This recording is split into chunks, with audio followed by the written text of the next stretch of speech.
आज हम बात करेंगे भारत की टेलीकॉम इंडस्ट्री की, जो दुनिया में दूसरी सबसे बड़ी और सबसे वाइब्रेंट सेक्टर है। अक्टूबर 2023 तक इसमें 1.18 बिलियन सब्सक्राइबर हैं। ये इंडस्ट्री कुछ सालों में बहुत तेजी से इवॉल्व हुई है, जैसे कि 4G, 5G सर्विसेज का roll out, mobile virtual network operations का आना और बहुत कुछ। इस सेक्टर का भारत की इकोनॉमी में बड़ा योगदान है। जॉब का क्रिएशन, प्रोडक्टिविटी में सुधार और देश में बेहतर डिजिटल इंक्लूसिव। टेलीकॉम इंडस्ट्री में इन्वेस्टर्स और एंटरप्राइज और कंज्यूमर्स के लिए बहुत बड़ी अपॉर्चुनिटी है। ये भारत को कनेक्ट और एम्पावर्ड बनाने का देश में काम कर रही है। तो चलिए इस डायनामिक इंडस्ट्री को और गहराई से समझते हैं। ऐश कौर के यूट्यूब चैनल पे आपका हार्दिक स्वागत है। मैं हूं गौरव श्रीवास्तव और हम चलते हैं एक टेलीकॉम सेक्टर के सुहाने सफर में, जहां पे आपको बहुत कुछ मिलने वाला है और एडिशनली इंफॉर्मेशन आपको इन्वेस्टर पॉइंट ऑफ व्यू से भी मैं आपको बताऊंगा। तो अब बात करते हैं टेलीकॉम सेक्टर के ओवरव्यू के बारे में। भारत की टेलीकॉम इंडस्ट्री में अक्टूबर 2023 तक 1.182 बिलियन सब्सक्राइबर्स हैं, जो कनेक्टिविटी के मामले में दुनिया में दूसरे स्थान पर हैं। इस बड़े सब्सक्राइबर बेस में वायरलेस और वायरलिन यूजर्स शामिल हैं, जो दिखाता है कि भारत की टेलीकॉम इंडस्ट्रीज भारत के लिए कितनी ज्यादा जरूरी हो गई है। टेलीडेंसिटी, जो 100 लोगों में टेलीफोन की संख्या मैटर करती है, उसका लेवल 84.79% है। अब अगर यही स्तर को हम गांव पे बात करें तो इसका लेवल बन जाता है 58.11% है, जबकि शहरों में इसकी संख्या 133.45% है। भारत की टेलीकॉम इंडस्ट्री, जो लगभग 3000 बिलियन की वैल्यू है, आने वाले सालों में 7 से 9% की हेल्दी एनुअल ग्रोथ रेट पर एक्सपेंड होगी। देश ने अपने आप को ग्लोबल टेलीकॉम सेक्टर का कोर मैन्युफैक्चरिंग हब बनाया है। सपोर्टिव बिजनेस पॉलिसीज और इन्वेस्टर्स के लिए इंसेंटिव के कारण टेलीकॉम सेक्टर में फॉरेन डायरेक्ट इन्वेस्टमेंट का फ्लोज 4वें स्थान पर है। यह 6% फॉरेन फंड्स को लाती है और 2.2 मिलियन लोगों को सीधा रोजगार देती है और 1.8 मिलियन को इनडायरेक्ट सपोर्ट का काम करती है। टेलीकॉम इंडस्ट्री के इंपॉर्टेंट सब सेक्टर्स में equipment, infrastructure, wide space spectrum, mobile virtual network operators, telecom service providers, 5G और ब्रॉडबैंड शामिल है। अब बात करते हैं टेलीकॉम सेक्टर के ग्रोथ के बारे में। भारत की टेलीकॉम सेक्टर में हाल ही में बहुत तेजी से विकास हुआ है। सस्ते rates, wide spread accessibility, mobile number portability, जिसको हम MMP के नाम से भी जानते हैं, का इम्प्लीमेंटेशन बेहतरीन तरीके से हुआ है। अगर बात करी जाए तो 3G और 4G नेटवर्क का कवरेज भी काफी तेजी से बढ़ा है, जिसकी वजह से हम देख रहे हैं कि काफी सारे सब्सक्राइबर्स आगे बढ़ रहे हैं।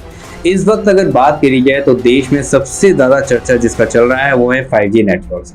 हम सभी को पता है कि हम नॉर्मल जिंदगी में जो फोन यूज करते हैं वो 4G के हैं, हालांकि 5G के फोन्स भी ऑलरेडी मार्केट में आ चुके हैं और वो भी अपने चरम सीमा पर हैं, क्योंकि आने वाले टाइम पे 5G नहीं 6G का भी योगदान चल रहा है। भारत की मोबाइल इकोनॉमी तेजी से बढ़ रही है और इसका देश के GDP में बड़ा इम्पैक्ट है। भारत सरकार की प्रोग्रेसिव पॉलिसी और प्रो वेंचर अप्रोच ने इंडियन टेलीकॉम इंडस्ट्री को तेजी से ग्रोथ करने में काफी मदद करी है। सरकार ने 5G स्पेक्ट्रम के सेल्स को अप्रूव कर दिया है, जिससे देश भर में 5G सर्विसेज को लॉन्च करने में काफी सहूलियत हुई है। डिजिटल कनेक्टिविटी को भी काफी ज्यादा बढ़ावा मिल रहा है। GSM का तो प्रिडिक्शन है कि 2025 तक भारत दुनिया का दूसरा सबसे बड़ा देश बन जाएगा स्मार्टफोन बिक्री के मामले में। लगभग 1 मिलियन डिवाइसेस एक्टिव होंगे। तब तक भारत में 920 million individual mobile phone user होंगे, जिसमें 88 मिलियन 5G यूजर्स होंगे। भारत का गोल है कि 2025 से 26 तक $126 मिलियन का मोबाइल फोन का प्रोडक्शन यहाँ इंडिया में होगा। तो ये भी यहाँ पे देखने वाली बात है कि हम आने वाले टाइम पे जिस तरीके से डिजिटाइजेशन का हम यूज कर रहे हैं, लो एक्टिव यूजर्स मोबाइल के बढ़ रहे हैं और जिस तरीके से हमें रिलायंस का टारगेट याद है कि हर हाथ में फोन 2002 में जो उनका टारगेट था वो अब साकार होते हुए दिख रहा है और इसको बढ़ावा खुद रिलायंस ने अपनी ही एक कंपनी जियो से दिया। ये एस्टिमेशन है कि 5G टेक्नोलॉजी 2023 से 2040 तक भारत की इकोनॉमी में लगभग $450 मिलियन का कंट्रीब्यूशन करेगा। भारत सरकार ने तो यूनियन बजट 2023 में 100 लैब एस्टेब्लिश करने का इंटेंशन रिवील किया है इंजीनियरिंग कॉलेजेस में। इससे नई अपॉर्चुनिटीज क्रिएट होंगी, एम्प्लॉयमेंट प्रोस्पेक्टिव बढ़ेगा और ज्यादा से ज्यादा बिजनेस मॉड्यूल क्रिएट करने में भी हमें काफी हेल्पफुल मिलेगा। टेलीकॉम सेक्टर्स में मार्च 2013 में 8 कॉम्पिटिटर्स थे, जिसमें से वोडाफोन और एयरटेल अपने चरम सीमा पर थे। यानी कि अगर बात करी जाए तो एयरटेल और वोडाफोन ही खाली अकेले ऐसे सिम प्रोवाइडर्स थे जिनका कंपटीशन काफी ज्यादा था, यानी इनके यूजर्स काफी ज्यादा थे। बट जैसा मैंने आपको पहले बताया था कि रिलायंस ने खुद अपनी ही बात को सही साबित किया था, तो साल आता है 2016 जब रिलायंस अपनी नई सिम जियो को लॉन्च करती है। तो 2016 की ही अगर बात करी जाए तो इस टाइम पे रिलायंस जियो के एंट्री होने के बाद मार्केट में हम सभी को पता है कि वोडाफोन के प्राइसेस, एयरटेल के प्राइसेस काफी तेजी से घटे थे और यहाँ पे एयरटेल को अपना एड कैंपेन भी रन करना पड़ा था। जी हाँ, जो आप अपने स्क्रीन में जो लड़की देख रहे हो वही लड़की ने एयरटेल का इतना भर के प्रमोशन किया था कि लोग एयरटेल की सिम लेने पर मजबूर हो गए थे। ये साल आता है 2018 में जब एयरटेल अपने कॉम्पिटिटर्स को काफी ज्यादा कंपटीशन दे रहा था और यहाँ पे वोडाफोन आइडिया का डिक्लाइनेशन चालू हो चुका था। दिसंबर 2023 ये डेट आप नोट करके रखेगा जब टॉप 5 टेलीकॉम कंपनीज ने भारत में 98.35% का मार्केट शेयर होल्ड किया था ब्रॉडबैंड के सब्सक्राइबर के मामले में। तो अब बात करते हैं फ्यूचर और चैलेंजेस के बारे में। अब भारत का जो ये टेलीकॉम सेक्टर वाला मार्केट था ना, वो सिर्फ 4 प्लेयर्स पर डिपेंडेंट था, रिलायंस जियो, वोडाफोन आइडिया, एयरटेल और BSNL। लेकिन इसमें भी सबसे बड़ी बात ये थी कि BSNL और वोडाफोन आइडिया पे काफी सारे डेट्स लगे हुए थे। अब सबसे बड़ी बात यह है कि वोडाफोन आइडिया ने हाल ही में अपना FPO निकाला है और इस FPO से कंपनी एक्सपेक्ट कर रही है कि उनके लॉसेस को वो रिकवर करेगी और बेहतर 5G सर्विसेज प्रोवाइड करेगी। और अगर ये हो गया तो वोडाफोन आइडिया दावे के साथ मैं कह सकता हूँ एक ऐसी कंपनी हो सकती है जिसमें काफी सारे इन्वेस्टर्स इन्वेस्ट करेंगे। ऑलरेडी काफी सारे इन्वेस्टर्स इसको एक होप की तरह देख रहे हैं। तो हमने एक बहुत ही शॉर्ट वीडियो बनाया है वोडाफोन आइडिया के ऊपर, लिंक में दिया गया डिस्क्रिप्शन में, जाके आप जरूर से देखिएगा। टेलीकॉम सेक्टर को ग्रो करने के लिए ऑप्टिकल फाइबर केबल्स के नेटवर्क को और रीजन्स में एक्सटेंड करना होगा। रिलायबल हाई स्पीड इंटरनेट को एंश्योर करने के लिए साइबर सिक्योरिटी प्रोटोकॉल्स को स्ट्रेंथन करना भी जरूरी है। प्राइवेट डेटा और ऑनलाइन डेटा के प्रोटेक्शन करने के लिए भी यहाँ पे गवर्नमेंट को थोड़े बहुत स्टेप्स लेने काफी ज्यादा जरूरी है। इसके अलावा कंज्यूमर प्रेफरेंसेस की बात करें तो कंज्यूमर प्रेफरेंसेस इवॉल्व के साथ साथ टेलीकॉम कंपनीज को भी अडॉप्ट करना होगा। लोग आजकल डिजिटल मीडिया को स्ट्रीमिंग सर्विसेज के जरिए ज्यादा कंज्यूम कर रहे हैं OTT प्लेटफॉर्म पर।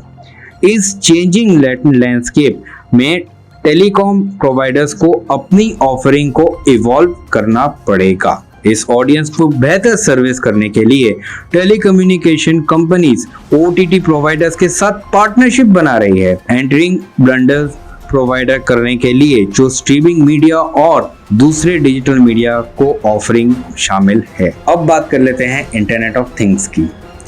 इंटरनेट ऑफ थिंग्स की बात करी जाए तो यहाँ पे इंडस्ट्रियल ग्रोथ काफी तेजी से हो रहा है सारे मल्टीपल सेक्टर्स में। जैसे कि अगर बात करी जाए तो हेल्थ केयर, मैन्युफैक्चरिंग और अर्बन इंफ्रास्ट्रक्चर इसमें शामिल हैं।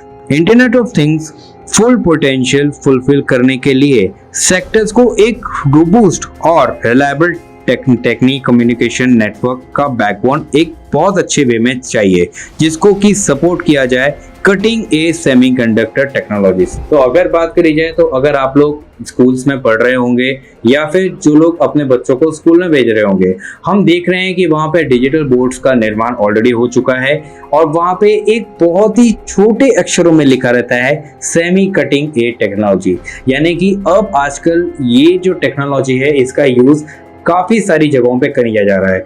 लोग डिजिटल प्लेटफॉर्म का भरपूर यूज कर रहे हैं और इस टेक्नोलॉजी का सबसे बड़ा योगदान बच्चों की परवरिश में हो रहा है। तो अगर हो रहा है तो इससे भी जो आने वाली जनरेशन है उसको कम टाइम में ज्यादा से ज्यादा एजुकेशन देने के लिए और कम उम्र में जॉब्स करने के लिए काफी ज्यादा हेल्पफुल होगा। ऐसे ही हम उम्मीद कर सकते हैं। तो अब अगर बात करी जाए तो टेलीकॉम सर्विस के इन्वेस्टमेंट की बात करी जाए तो यहाँ पे मेरे को जो लगता है कि वोडाफोन आइडिया में जिस तरीके से एफपीओ का रिस्पॉन्स आया है, जैसा मैंने पहले बताया, और यहाँ पे जो आपके सामने एक स्क्रीन दिख रहा है, यहाँ पे ये पूरे टेलीकॉम सेक्टर की कहानी बता रहा है और आने वाले टाइम पे हम टेलीकॉम सेक्टर को एक ग्रोइंग स्टेज में देख सकते हैं। गवर्नमेंट ऑलरेडी अपने इनिशिएटिव्स ले रही है, काफ़ी सारी जगहों पर हम डेवलपमेंट कर रहे हैं। इंडिया के अर्बन सेक्टर एरिया को भी इस डिजिटल मीडिया की वजह से एक काफ़ी अच्छा बूस्टअप मिल रहा है। बात करी जाए तो आज अगर आप अपने फ़ोन में देखोगे तो काफ़ी ज़्यादा मिलियन यूजर्स अपने आप को YouTube पर एक इंट्रोडक्शन दे देते हैं। काफ़ी सारे लोगों का इंटरव्यू ऑलरेडी हम इंस्टाग्राम या यूट्यूब या फेसबुक पर ऑलरेडी देख लेते हैं, जिसके द्वारा सिलेक्शन के प्रोसेसेस काफ़ी ज़्यादा तरीके से और आसान हो गए हैं। तो मैं ये पूरी उम्मीद करता हूँ कि आपको हमारे आज का वीडियो काफ़ी अच्छा लगा होगा। अच्छा लगा है तो लाइक, शेयर एंड सब्सक्राइब ज़रूर से करें और चैनल को फॉलो करना ना भूलें। और ऐसी कहानी और किस सेक्टर पे आपको चाहिए हमें कमेंट बॉक्स में जरूर से लिख के बताइएगा। आप लोगों के प्यार भरे कमेंट्स का बेहद शुक्रिया। मिलते हैं अगली शानदार वीडियो में, तब तक के लिए नमस्कार, टेक केयर।